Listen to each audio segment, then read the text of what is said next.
saya Dinda Safitri. Saya Yara Dinadia.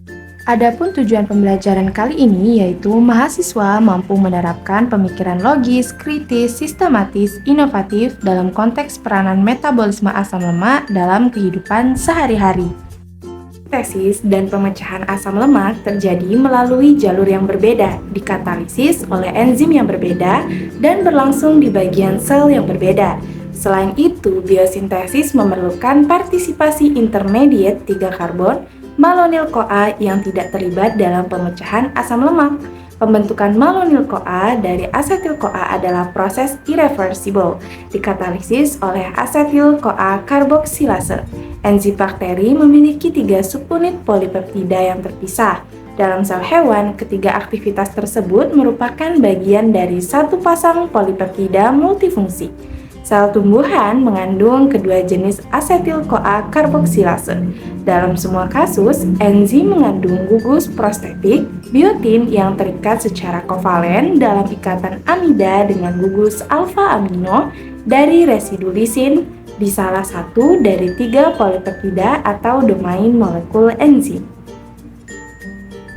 Dua langkah yang dikatalisis oleh enzim ini sangat mirip dengan reaksi karboksilasi lain yang bergantung pada biotin, seperti yang dikatalisis oleh pirofat dan propionil-CoA karboksilase. Gugus karboksil yang diturunkan dari bikarbonat pertama-tama ditransfer ke biotin dalam reaksi yang bergantung pada ATP. Gugus biotinil berfungsi sebagai pembawa sementara molekul CO2. Mentransfernya ke asetil-CoA pada langkah kedua untuk menghasilkan malonyl-CoA. Adapun alat dan bahan yang digunakan dalam pembuatan video yaitu aplikasi CapCut, aplikasi Canva, dan juga kamera handphone. Adapun prosedur yang dilakukan, yang pertama, cari dan pahamilah materi mengenai biosintesis lipid. Kedua, jelaskan materi dan videokan penjelasan tersebut. Ketiga, editlah video menjadi semenarik mungkin. Pada semua organisme, rantai karbon panjang asam lemak dirakit dalam urutan 4 langkah yang berulang, lalu dikatalisis oleh sistem yang secara kolektif disebut sebagai asam lemak sintase. Ada 2 varian utama asam lemak sintase. Yang pertama, asam lemak sintase 1 atau FAS1 ditemukan pada vertebrata dan juga jamur. Lalu yang kedua, asam lemak sintase 2 atau FAS2 yang ditemukan pada tumbuhan dan bakteri. Dengan sistem FAS1, sintesis asam lemak menghasilkan satu produk dan tidak ada zat antara yang dilepaskan. Nah, ketika panjang rantai mencapai 16 karbon, produk tersebut atau palmitat 16-enol meninggalkan siklus. Lalu karbon C16 dan C15 dari palmitat diturunkan dari atom karbon metil dan karboksil, masing-masing dari asetil-CoA yang digunakan secara langsung untuk membentuk sistem pada awalnya. Sisa atom karbon dalam rantai kemudian diturunkan dari asetil-CoA melalui melonyl-CoA. Lalu FAS2 pada tumbuhan dan bakteri adalah sistem terdisosiasi. Setiap langkah dalam sintesis dikatalisis oleh enzim yang terpisah dan dapat berdifusi secara bebas. Zat antara juga dapat berdifusi dan dapat dialihkan ke jalur yang lain seperti sintesis asam lipoat.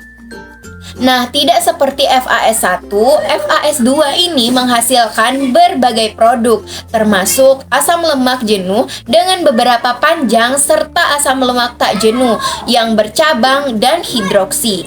Lalu sistem FAS2 juga ditemukan di mitokondria vertebrata. Sintase asam lemak mamalia memiliki beberapa sisi aktif. Dalam kompleks sintase bermuatan, gugus asetil dan malonil diaktifkan untuk proses pemanjangan rantai. Langkah pertama, kondensasi. Reaksi pertama dalam pembentukan rantai asam lemak adalah kondensasi, di mana dia melibatkan gugus asetil dan malonil teraktivasi untuk membentuk asetoasetil ACP. Gugus asetoasetil yang terikat pada ACP melalui gugus fosfopantetein SH secara bersamaan di mana satu molekul CO2 akan dilepaskan. Nah, selanjutnya langkah kedua. Langkah kedua yaitu reduksi gugus karbonil asetoasetil ACP yang terbentuk pada tahap kondensasi sekarang yang akan mengalami reduksi gugus karbonil pada atom C3 untuk membentuk D-beta hidroksibutiril ACP. Nah, selanjutnya langkah ketiga yaitu dehidrasi unsur-unsur air yang sekarang akan dihilangkan dari C2 dan C3 dari D-beta hidroksibutiril ACP untuk menghasilkan ikatan rangkap dalam produk trans 2-butenol ACP. Enzim yang mengkatalisis dehidrasi ini adalah beta hidroksiasil ACP dehidrotase atau DH. Selanjutnya langkah keempat, yaitu reduksi ikatan ganda ikatan rangkap trans 2-butenoil ACP yang direduksi untuk membentuk butiril ACP oleh aksi enoil ACP reduktase atau ER, di mana NADPH adalah donor elektron. Selanjutnya pada langkah kelima, yaitu gugus butiril dipindahkan dari gugus fosfopantetein SH dari ACP ke gugus cis SH dari beta ketoasil ACP sintase yang awalnya mengandung gugus asetil.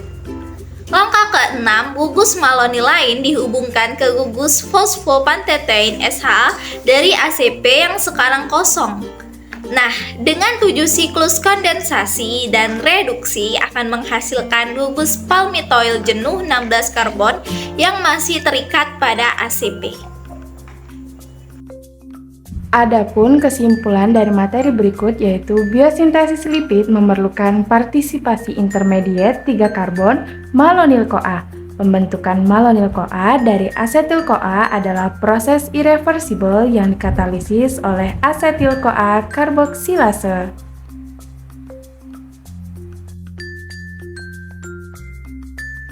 Sekian video dari kami ucapkan terima kasih. Wassalamualaikum warahmatullahi wabarakatuh. Bye bye.